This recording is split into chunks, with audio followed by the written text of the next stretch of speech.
पैसा आपके ऊपर लगाने की जिम्मेदारी सरकार की है।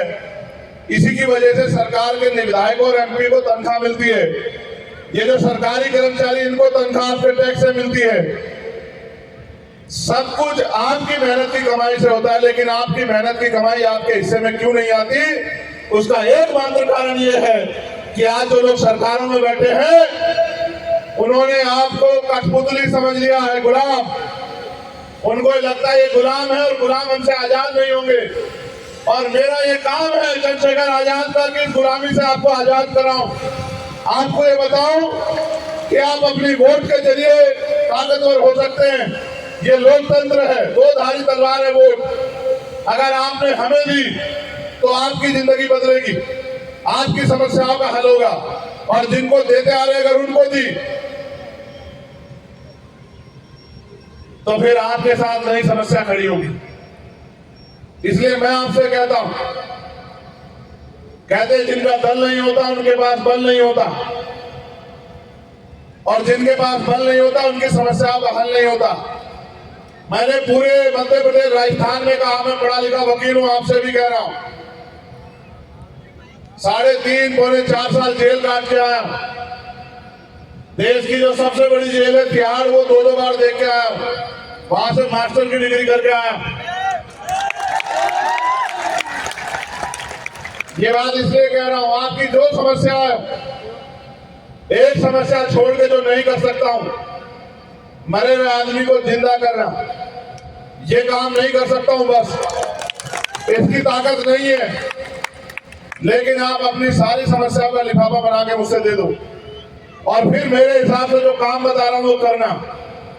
कि आज के बाद घर जाके एक आदमी, रोज एक आदमी को तैयार करना, उसको कहना कि इस बार आप हमारे कहे से हमारी पार्टी को वोट करना। और आने वाले जो 40 दिन है, जिसमें राजस्थान के अगले 5 साल का फैसला होगा, अगर आपने अगले 40 दिन ये काम किया, एक वोट आपकी और 40 जो आप तैयार करोगे एक दिन में, एक वोट बहुत बड़ा काम नहीं है। हजारों की संख्या में यहां आप हो और एक व्यक्ति 40 वोट तैयार करे, तो मैं लिख के देता हूं कि 60-70 हजार वोट तैयार होंगी। आपका विधायक जीतेगा, आपके जरिए सरकार बनेगी। और जो लिफाफा मैंने आपसे कहा कि लिख के रख लेना, अगर 6 महीने में पूरा ना कर पाया तो मैं राजनीति छोड़ के घर बैठ जाऊंगा। मैं लोकतंत्र की शक्ति को जानता हूं। मुख्यमंत्री जी आपको 1000 रुपए की सुविधा दे रहे होंगे महीने की, आप, मेरी नजर उन 1000 रुपए में नहीं है। इस प्रदेश का सालाना बजट है 3,40,000 करोड़। वो 3,40,000 करोड़ आपकी तरक्की के लिए लगे। मेरी लड़ाई मुख्यमंत्री सिर्फ ये है, वो आपको देंगे नहीं और मैं उनको रोकने नहीं दूंगा कि वो आपका पैसा रोक लें। बस ये लड़ाई है मेरी और मुख्यमंत्री जी को, और कोई लड़ाई नहीं है। ना जमीन की लड़ाई, ना जायदाद की। यहाँ का बजट है 3,40,000 करोड़ रुपए। कितने जीरो होते हैं पता है आपको? कितने जीरो होते हैं? 3,40,000 करोड़ में ये आपका पैसा है सर। मेरी माँ बहनों, ये आपके टैक्स का पैसा है। बिंदी खरीदने से, सिंदूर खरीदने से, आप जो और सामान यूज करते हो, हर चीज में नखून पाली जो लेते हो उसमें टैक्स लगता है। जो बीड़ी सिगरेट पीते हो उसमें टैक्स लगता है। आपने जो नीले पटके पहने, इसकी खरीदारी में टैक्स लगता है। बाल काले कराते हो, इसमें टैक्स लगता है। चूड़ी कंगन खरीदते हो, अंगूठी खरीदते हो, इसमें टैक्स लगता है। और आने वाला समय ऐसा है, बोलने में टैक्स लगेगा। इनका बस चले, सांस लेने में टैक्स लगा दे। इसलिए आपसे कह रहा हूं, समय कम है, समझदार बनो। महापुरुष समझा समझा के चले गए, आपकी समझ में नहीं आया।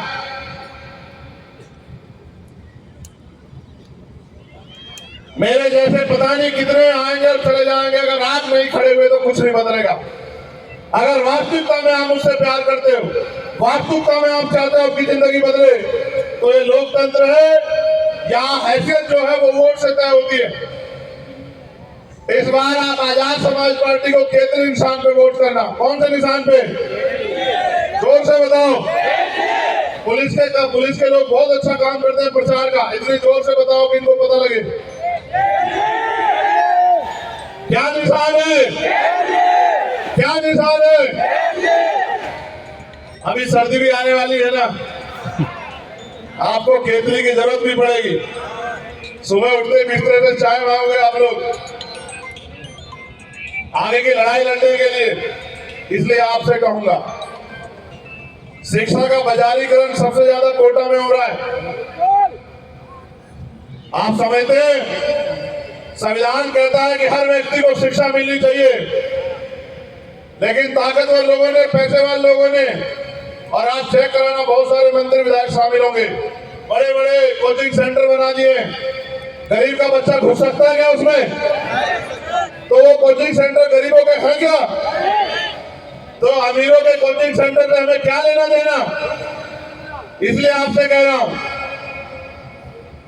बेहतर से बेहतर पढ़ाई और हर साल 10,000 बच्चों को पढ़ने के लिए विदेश भेजने का काम,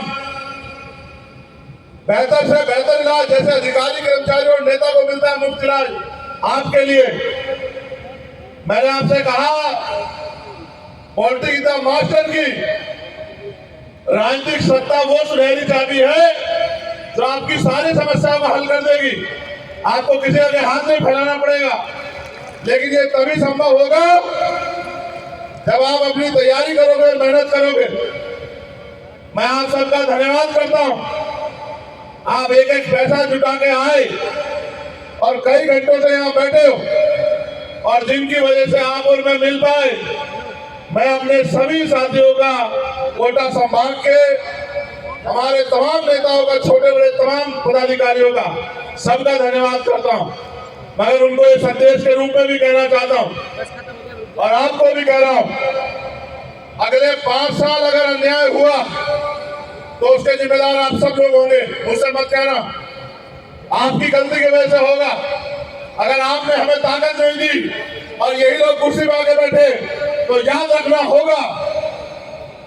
फिर मुझसे मत कहना कि भैया जनशेखर अत्याचार हो रहा है, मैं तो आपको खड़ा मिलूंगा लड़ता हुआ। अब तक मैंने आपकी सड़कों की लड़ाई लड़ी, और आप जानते हैं कभी आपको निराश नहीं किया। पुलिस मुझे दिल्ली छोड़ के आई, और पुलिस के आने से पहले मैं इंदर मेघवाल के घर आ गया।